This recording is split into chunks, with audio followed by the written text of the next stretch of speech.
El otro día hablé de una plataforma interesante. Salía de Digital, esa casa que creó el primer buscador eficaz para todo Internet, muchísimo antes de que Google fuera siquiera una idea rara en un garaje. Y con ella llegaron los Alpha, toda una familia de arquitectura RISC, elegante, rápido y muy de servidor serio. Y yo recuerdo que decía bromeando mientras yo estudiaba, dice, eso tiene muchos pines. El caso es que por ahí apareció HP, claro, que siempre se mete donde hay una mesa puesta y como pasa en todas las familias, cuando uno llega con la maleta, los hijos se tienen que apretar y a veces hasta compartir el mismo dormitorio. De aquella primera aventura entre Compaq y DEC salió Alpha, la criatura de DEC, y HP, por su parte, ya llegaba con el HPPA, su propia niña mimada, perfectamente instalada en el entorno HP 9000 y en el mundo de HP UX. Cuando ambas partes se pusieron de acuerdo para montar un único hogar, recuerdo que no solamente había que poner las sillas en la misma mesa, sino decidir quién dormía en la cama de matrimonio y quién en el colchón del pasillo. Y el capítulo anterior, donde os hablé de Alpha y de su enlace con Itanium, esa unión algo traumática entre DEC y HP, pasando por Intel, bueno, me dejé en el tintero otra cosa. Hoy toca hablar de la otra parte de la familia, la que venía con HP y con PA-RISC, y de cómo todos los hijos, emuladores, servidores Integrity y un montón de ISA terminaron conviviendo en el mismo piso, aunque el alquiler ya estaba por las nubes en Palo Alto.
PA-RISC tenía una filosofía clásica de RISC empresarial.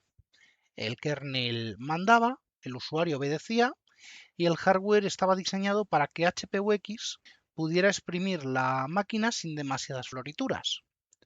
No era una ISA pensada para virtualización sofisticada, sino para control directo, rendimiento estable y una plataforma Unix muy de la casa. HPPA viene de Hewlett Packard Precision Architecture, aunque las malas lenguas decían que se llamó así por la sede en Palo Alto. En fin, sea como sea, eh, todo esto mm, fue para desarrollar eh, su propia plataforma. Es un programa mm, llamado programa Spectrum, que no tiene nada que ver con lo de Sinclair. El Spectrum con doble M de HP, pues seguía otras filosofías. La filosofía de la vuelta al mainframe, y ese mainframe ejecutaba la ISA de RISC. HP no tiene una sola historia de servidor, tiene varias. En concreto tiene estas dos. Por un lado estaba PA-RISC, la casa vieja, la arquitectura propia de HP para sus H9000 y para todo el mundo Unix clásico de la época, de su marca. Y por otro lado estaba Itanium, la gran apuesta conjunta con Intel para levantar la plataforma de 64 de futuro, que sobre papel iba a unificar el ecosistema Enterprise de HP y dejar atrás la fragmentación de las plataformas anteriores. La idea comercial sonaba fina, la realidad fue bastante más cutre. Itanium no sustituyó de golpe a PA-RISC, lo que hizo fue convivir durante años con HPUX funcionando en ambos mundos y con herramientas para que el cliente no se pegara un tiro en el pie de un día para otro. PA-RISC era el caballo de batalla. HP lo había desarrollado y afinado durante años para máquinas de gama alta y el ecosistema de software alrededor de HPUX dependía de esa base instalada. Cuando HP se embarca en Itanium, la jugada no era ver solo vamos a cambiar de chip, era más bien vamos a arrastrar al cliente de una arquitectura propia a otra arquitectura propia, pero compartida con Intel. Y luego ya veremos cómo le explicamos la factura. En términos de negocio, HP quería convergencia. En términos técnicos, quería unificar la capa de sistemas, mantener la marca HPUX viva y reducir el coste de sostener dos líneas completas de procesador y servidor a la vez. HPPA, por decirlo sin pamplinas, una arquitectura RISC bastante seria y bastante HP. No nació para lucirse en folletos, nació para aguantar servidores, estaciones de trabajo, cargas Unix, y todo esto sin despeinarse. Suiza iba en la línea clásica RISC con instrucciones relativamente limpias, formato bastante regular, modelo carga-almacenamiento, ¿vale? Load store, y una idea muy clara de no meterse demasiada chatarra en el camino. Esto lo hacía fácil de optimizar para compiladores decentes y bastante cómoda para construir sistemas estables alrededor de HPUX. No era una arquitectura de laboratorio, era una arquitectura de batalla. La gracia de la gracia de PA-RISC estaba en que HP la controlaba de arriba abajo. Eso le daba libertad para adaptar el hardware al software que querían vender, y ahí entraba la parte de los privilegios, que es donde la cosa se pone interesante de verdad. PA-RISC trabaja con niveles de privilegio muy marcados, con separación entre el código del sistema, las rutinas más sensibles y el usuario final. No estaba pensado para el circo de la virtualización moderna, con 1000 capas encima, pero sí para que el sistema operativo tuviera un control fino del hardware, del manejo de las interrupciones, de la memoria y poder ver y poder trabajar con las transiciones entre el modo kernel y el modo usuario. En este modelo, el anillo o nivel más alto era territorio del kernel. Ahí vivía HPUX cuando necesitaba tocar las tripas del sistema o gestionar dispositivos, memoria, arbitraje de interrupciones. El resto del software iba bastante más abajo, en modo usuario, sin poder meter mano donde no debía. Esa separación no era decorativa, era la base de la estabilidad del sistema. Si el software normal podía tocar lo que le diera la gana, aquello habría sido una feria de crashes, de averías, de lo que vulgarmente en Windows llamamos pantallazos azules. HP lo tenía bastante bien atado como buen fabricante, que sabía que su negocio dependía de que los servidores no se cayeran por cualquier chorrada. Lo importante aquí es entender que PA-RISC no tenía una estructura de anillos tan famosa o tan explotable como la que luego aprovechó Itanium con IA64 para meter HPVM. En PA-RISC la protección existía, claro, pero no estaba pensada para montar encima o debajo, en este caso, una virtualización elegante de ese estilo. Su modelo era más de sistema operativo soberano, con el kernel en la cima y el resto obedeciendo. Esa diferencia es clave porque cuando HP salta a Itanium, lo que hace no es solo cambiar de ISA, también cambia el terreno de juego de cómo se aprovechan los privilegios del procesador. Ahí se ve el contraste muy bien. PA-RISC, que es una arquitectura sólida, cerrada, HP céntrica, muy de esto funciona y no me lo toques. Itanium intenta ser otra cosa. Quiere ser una plataforma enterprise más ambiciosa, con un modelo de privilegios más flexible, más explotable para virtualización y traducción dinámica. Por eso HP puede hacer cosas como Aries para para compatibilidad de PA-RISC sobre Itanium y HPVM para máquinas virtuales en Integrity. Aries es el emulador parecido a lo que es Charon en Alpha, bueno, pues aquí Aries. En PRISC el proceso es mucho más tosco y menos limpio. No es que fuese imposible hacer ingeniería alrededor de la arquitectura, pero el diseño no está tan de cara a este tipo de capas intermedias. La red de esos equipos y sistemas no es ninguna locura exótica. Es un stack IP estándar de UNI, pero con el vacío que deja ese ser HP céntrica y el hardware eh, ajustado de cada generación. En HP 9000 con HPUX la red es básicamente TCP/IP clásico, interfaces Ethernet, Stack IP, TCP, UDP, servicios estándar, NFS, LDP, correo, DNS y un montón de tuning de kernel para ajustar buffers, filtros, políticas de QoS según el rol del servidor. El sistema se usaba muchísimo como servidor de red, como gateway, servidor de impresión, servidor de ficheros, punto de gestión de otras máquinas en la LAN, lo que significa que el stack de IP estaba bien exprimido y bastante ajustado. De hecho, recuerdo el OpenView, el OVO, que era una bestia trabajando, no he visto a nadie trabajar SNMP a tal escala hasta, hasta hace.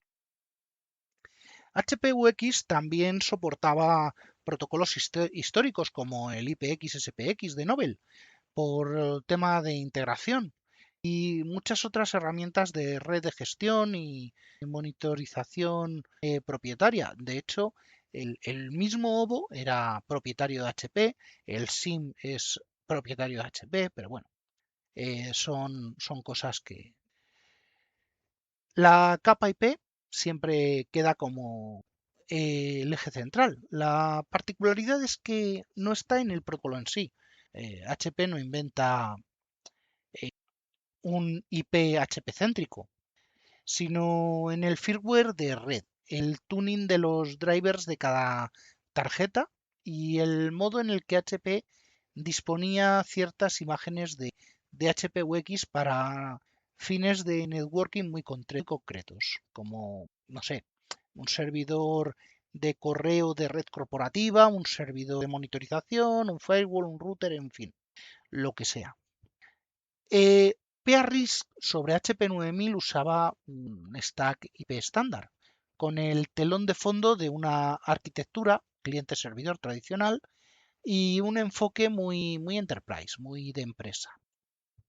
Todo el tráfico importante iba por IP y el resto era relleno protocolario para integrarse con los mundos legados. Ahí es donde aparecen los Integrity Server. Son el puente físico y comercial entre el pasado y el futuro.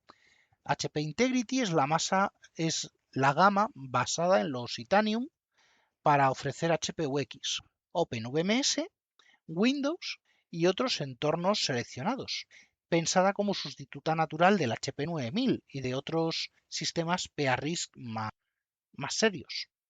El mensaje era elegante. No te preocupes, tus aplicaciones seguirán vivas en Integrity. El truco es que muchas no se iban a mover solas. Había que recompilar, adaptar, probar, en algunos casos aceptar la traducción dinámica como continuidad. Aries importando aplicaciones, bueno, aquello era eso. Y hablando de Aries, bueno, pues es el invento con más sentido práctico de todo este berenjenal. ¿Vale? Aquí es donde arranca la virtualización. Aries no es un procesador ni una virtualización al uso, es una capa de traducción dinámica de binarios de PA-RISC a IA64 que corre sobre HPUX, seguimos en HPUX, no nos hemos cambiado de sistema operativo base, lo que nos hemos cambiado es de servidor, ya no estamos en un HP 9000, sino que estamos en un Integrity más moderno. Su función era muy simple de decir y muy complicada de hacer. Permitir que una aplicación compilada para PA-RISC siguiera arrancando sobre Itanium sin recompilarla, con bastante transparencia para el usuario y con una pérdida de rendimiento que dependía mucho del tipo de carga. HP lo fue afinando durante años para que los clientes pudieran ir trasladando sus aplicaciones sin romper el negocio. Y no es casualidad que el propio HPUX 11 y V3 fuera incorporando cada vez más músculo para este tipo de compatibilidad. En la práctica, Aries se convirtió en el pegamento de la transición.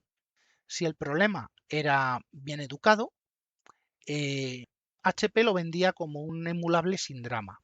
Si era un monstruo de coma flotante o una aplicación muy castigada por el rendimiento, el emulador, pues la verdad es que no hacía milagros.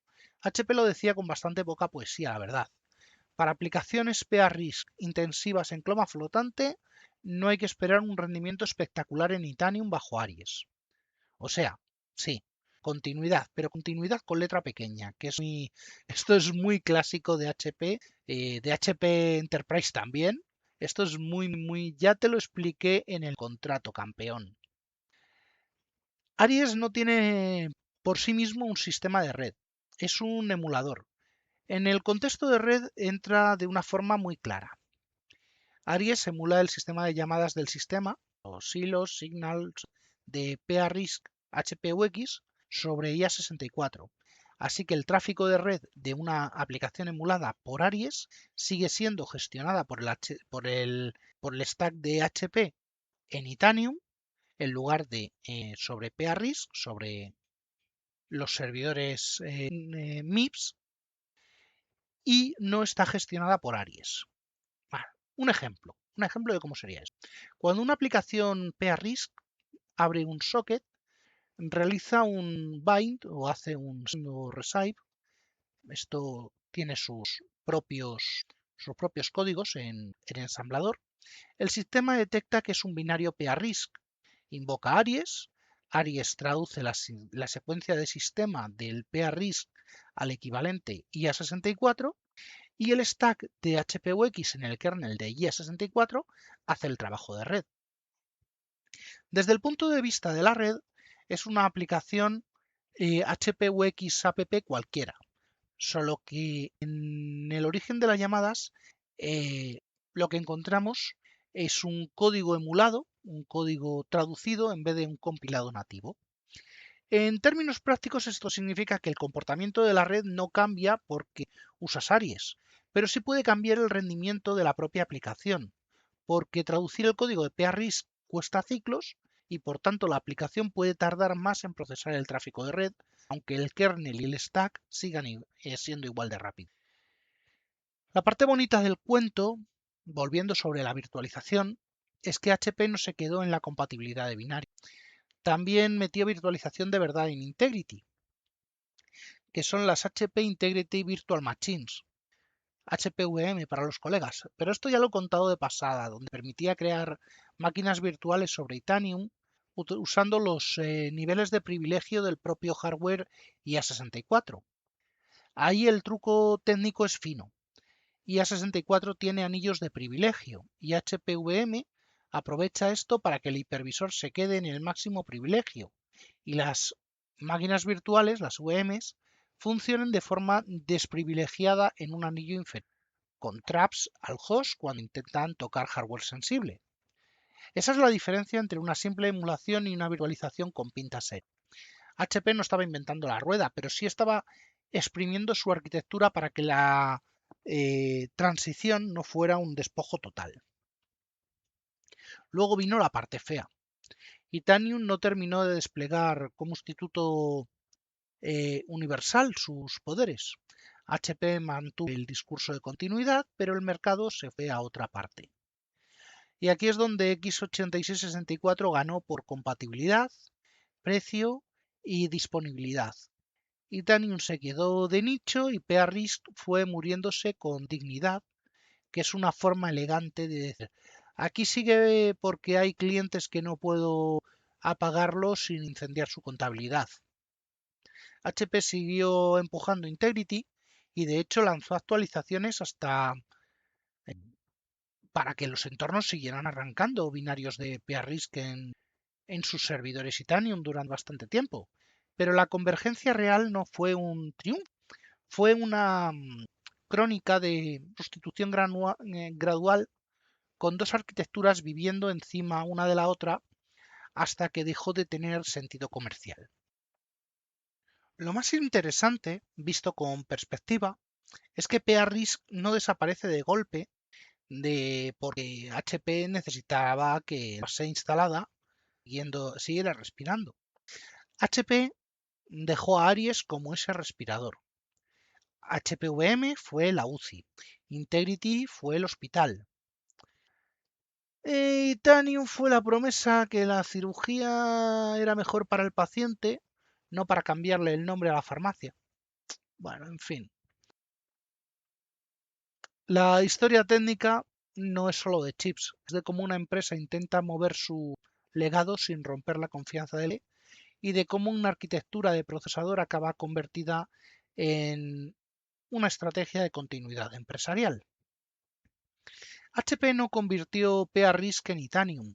Lo que hizo fue esconder la transición bajo una manta de compatibilidad, virtualización y traducción dinámica, mientras Integrity iba sustituyendo al parque HP 9000 poco a poco. Y cuando Aries y HPVM no bastaban para salvar el futuro, el mercado ya había decidido que la fiesta estaba en otro sitio. Porque además a Microsoft, después del poco apoyo prestado a plataformas como Alpha e Itanium, aquí nunca se le esperó y por tanto ni siquiera apareció. HPPA fue una plataforma, una gran victoria, una plataforma libre de Windows. PRISC era la arquitectura de la etapa en la que HP aún creía que podía controlar todo el castillo. Itanium fue la etapa en la que tuvo que empezar a inventarse muletas para que el castillo no se hundiera de golpe. Cuando piensas en PRISC, lo primero que viene a la cabeza son los HP 9000, HPUX, Club de Servidores Unix, Hummingbird, el cliente aquel que usábamos para acceder a aplicaciones gráficas.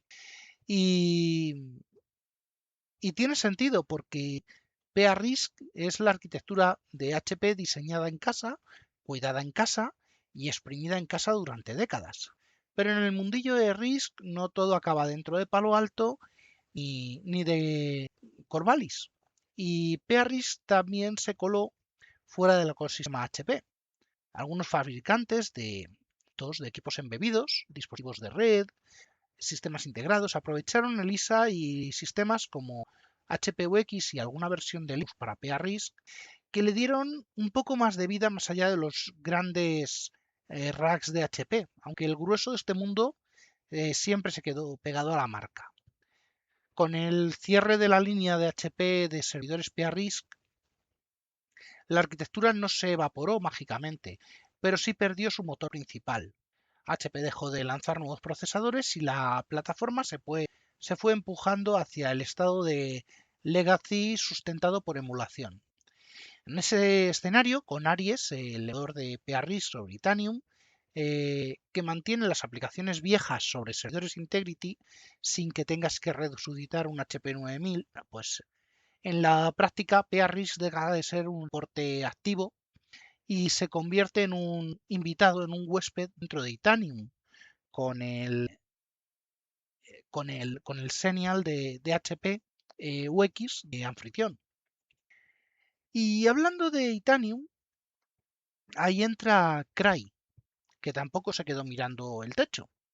En el cambio de milenio, a principios de los 2000, cuando HP e Intel empujaban IA64, Cray montó superordenadores que usaban Itanium como CPU de cálculo, aprovechando los 64 bits y la estrategia de alto rendimiento, pero como suele pasar, Cray es más de remar tras la corriente que de romper olas.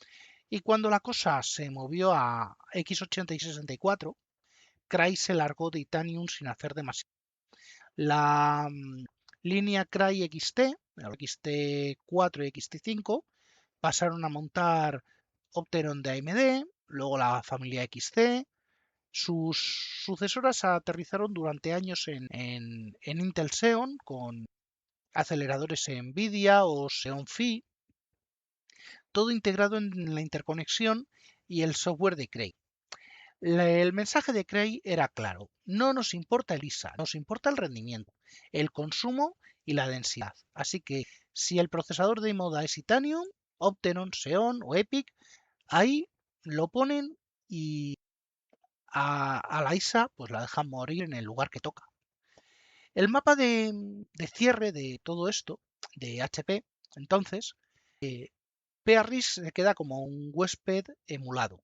Titanium es un puente que ya se pudre y Cray, que fue un usuario puntual de IA64 de Titanium, se larga a la siguiente estación, con Xeon y con EPYC y con G de última generación, mientras el legado de PRIS se sostiene solo en viejos servidores, emuladores, museos y algunos sistemas de producción que nadie se ha atrevido a tocar. Y bueno, quedan melones más gordos. Y de hecho ahí es donde viene el buen salseo futuro. Me queda Spark, desde Sun hasta Oracle, con toda la épica de la arquitectura que quiso ganar a x86 y se quedó de nicho de gama alta. Me queda Motorola desde sus inicios hasta IBM Power con el Power PC, que nació el trío de IBM, Motorola y Apple, y terminó en servidores serios de IBM, de la familia de IBM Power. Eh, Aunque, bueno, esto sigue vivo en muchos data center enterprise. Es rendimiento bruto, es confianza de clientes, es gente que lo puede pagar. Bueno, no se tragan la historia de x86 y 4 para todos.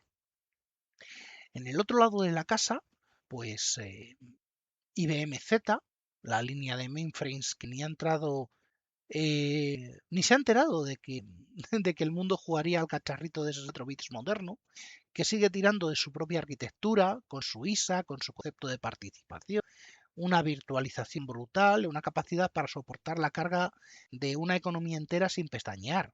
Es un universo paralelo donde lo que no es está todo lo que no es x86-4, donde cada ciclo de CPU cuesta 3 veces lo que pagamos ahora, pero el negocio de verdad se siente más cómodo en un servidor eh, que, de ese tipo que en un rack barato. Y por ahí enreda todo el bagaje de IBM fuera de x80 y 64.